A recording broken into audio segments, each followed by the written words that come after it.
All right, well, I have some time. Why not do another one? What's up, guys? This is the Gospel According to Mark with a C. He is I, and I am he. Just taking some time to tell you exactly what's on my mind. Hope all's been well. Now, guys, let's talk about transgenders in Hollywood, shall we? Yes, transgenders in Hollywood, because face it, guys, you can't go anywhere these days without tripping over this topic, okay? So we're going to talk about transgenders, penis in disguise.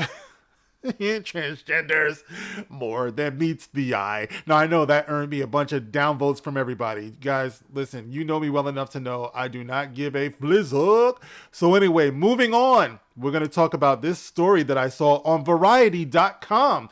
And with the writer's strike going on, we have transgenders out there who are taking this as an opportunity to remind Hollywood that you owe us! You owe us allegiance. You owe us recognition. You need to stand with us. So I'm going to talk about this, guys, and we're going to see how you feel about this, okay? So we'll get into the headline. It says here, Trans Takeover.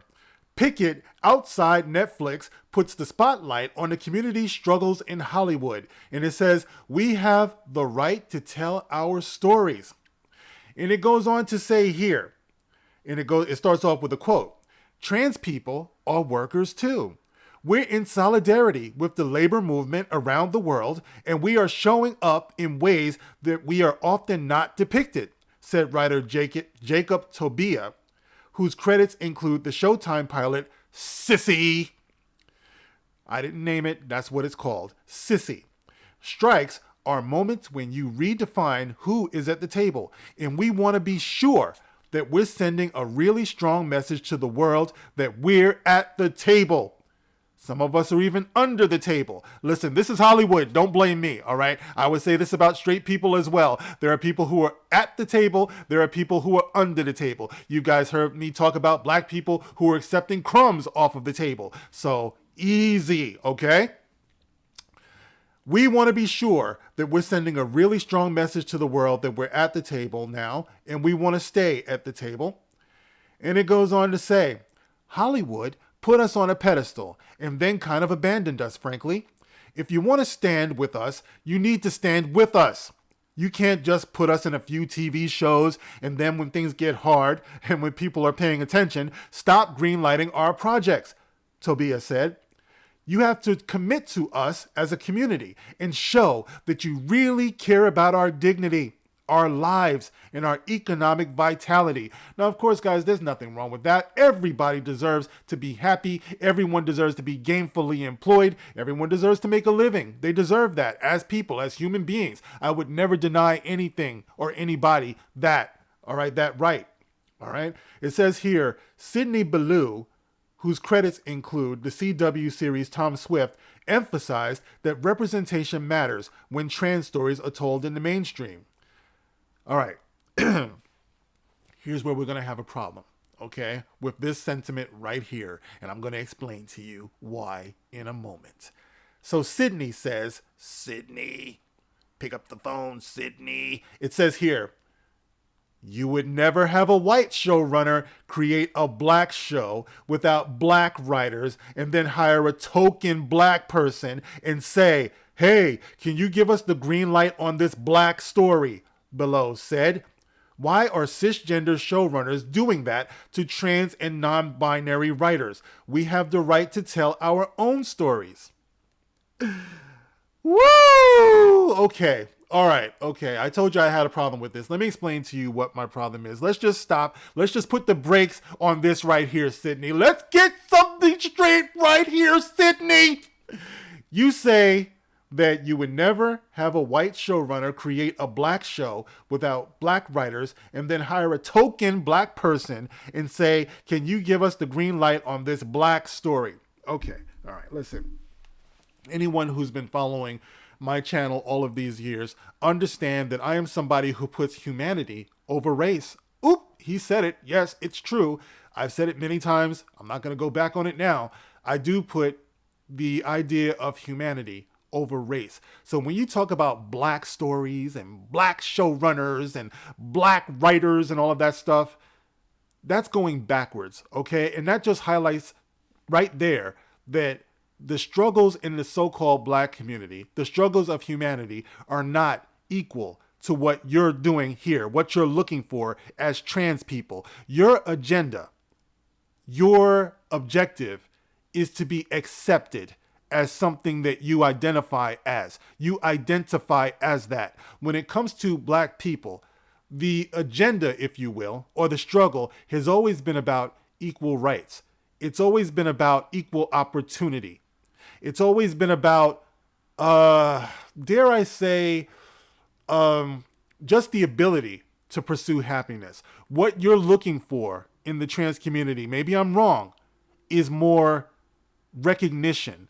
It's more acceptance of who we are. If I consider myself or identify as a woman, I demand that you accept me and you also identify me as a woman, even though I might have been born a man, or you accept me as a man, even though I was born a woman. But I think disproportionately, you hear it more the other way around. You will accept me as a woman, even though I was born a man. You demand that of people. You see so many articles out here, and scarily, some of them are written by politicians, that straight men have to, and I've covered this story before, straight men have to accept or date, have relationships with trans women to combat hate. Yeah, people are actually saying this, and this is not a new conversation. They've been saying it for a while now. In order to prove that you don't hate and you don't have hatred in your heart, you should take up with a trans woman, even if you're a straight, and especially if you're a straight male. This actually is the conversation these days. This is what people are talking about. So no, I reject you equating the struggles of trans people with the struggles of black people or the struggles of any other racial identity. It's not the same. All right. You are born so-called black. You're born so-called white. You're not born transgender. You're just not. You're not. All right. Some people are going to say, oh, that's ignorant. Of course you are. No, you're not. When you're born, if you're born a male, the chances of you getting menstruation are 0 to none. Okay. You have to undergo all types of terrible, invasive surgery to have a penis if you were born a woman. All right. I've seen the videos. I've seen the pictures. It's not pretty. And I don't believe it should be being done to anyone who is under the age of consent. Yeah, I said it because somebody has to talk some common sense. But there's a little bit more I want to read in this here. It says here, let me scroll down here. It sometimes feel like they give us just enough work so they can pat themselves on the back and feel good about having diversity, but never actually let our shows get to air, Richards said. So they feel like they're just doing it to virtue signal. It says there's a lot of trans and non-binary youth today. They are future audiences. Keep that in mind, guys. They're future audiences, and we want to give those audiences proof that gender can be a realm of expression, of play, of creativity, and of joy, rather than fear and loathing. Okay, all right. That's saying a lot right there. And let me just point something out to you guys, because here's where it gets kind of creepy to me. On the face of it, that sounds good. There's nothing wrong with that. Like I said, everybody should be allowed to be happy. Everyone should be allowed to pursue happiness. They should feel validation in who they are and, you know, the lives that they lead and everything. But when they say there's a lot of trans and non-binary youth today, and they are future audiences, it just reminds me of the reasons why there's been this push to indoctrinate our children with these things. All right. Because if the trans people of today are out here demanding recognition and they're demanding validation, what better way to ensure their future than to influence the impressionable minds of these children who are in schools today?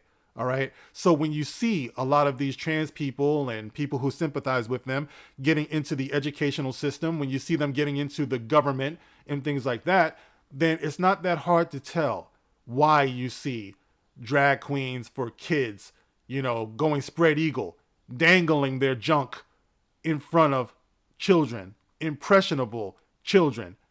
It's no wonder why you see these things. All right. So you at least have to question it. At most, you have to say, no, this is too much, too soon. You can live the way that you live. You can pursue the lives that you want. You can pursue your occupation and your happiness and all of that. I don't stand against any of that. The only reason why you ever hear me talk about this is because you see the damage that it's doing to our children, whether it's the deforming surgeries that they're doing to these kids, these mutilations that they're doing to these kids when they are way too young to understand what's being done to them, or whether you see the increase in mental health issues going on with our children today. If you haven't been noticing, then you know there is an issue going on here. You have to look at what our kids are ingesting and who are targeting our children. When you talk about future generations, you're talking about the children. All right? When you're on strike, when you're on a writer's strike, when you're on a labor strike, whatever the case may be, you shouldn't be looking at children. You should be taking care of yourself and your interest. But it seems that your interest is tied in to the development of the future generations, which makes this despicable to me. If we don't agree with what that future generation should be, I, as a parent, okay, you're doing what you need to do to ensure your values, your morals, and your beliefs. And that's fine, except when they get in the way of my morals and my values and my beliefs. So I have the right to say what I have to say in disagreement, perhaps, with what you have to say. It's just how it is. And you have the right to say also the same thing. All right. So this is what's going on, guys. You have the writer's strike and you have these groups of trans people who are making their move, right? Maybe you can't blame them for doing that. Like I said, that's how they feel. But the least we can do is be clear about how we feel. If you support it, then support it. And keep in mind, I am not like in opposition. And I've said that a couple of times in this video so far. I'm not in opposition to these people being able to do what they want to pursue their happiness in that way, I'm saying. And love who they love, identify how you want to identify. But there's this extra part where you're going to make people recognize you. You're going to make people identify you the way that you identify yourself. I'm not sure if that's something that is naturally going to happen. One of the things that they talk about in this article is a day when you're going to have a mega transgender movie star. And I imagine that would be one who is fully out, because you never know. We might have already had that. But one who is fully out, I think they're talking about. I don't even know if that's possible, guys. And if it is, it will take a lot of indoctrination, which is what we're seeing now. So that's what I'm talking about. It's an interesting thing. I don't pretend to have all of the answers. I'm just a guy who feels the way I feel. I'm always open-minded. That might be a punchline to some of you, but it's true. All right. So, of course, when I open up the video to comments and things like that, yeah, I do want to hear from transgender people. I want to hear how you feel about what I'm saying and how I might be wrong. That means don't come in calling me names and all of that stuff. It's just not going to work with me. But I do open up and I do invite conversation. So guys, thank you. I do look forward to hearing what you have to say about this, what you might think of it. You know me, I like to inspire thought, believe it or not. So thanks for listening, guys. And I'll catch you on the next one. This is The Gospel According to Mark with a C. Rock on.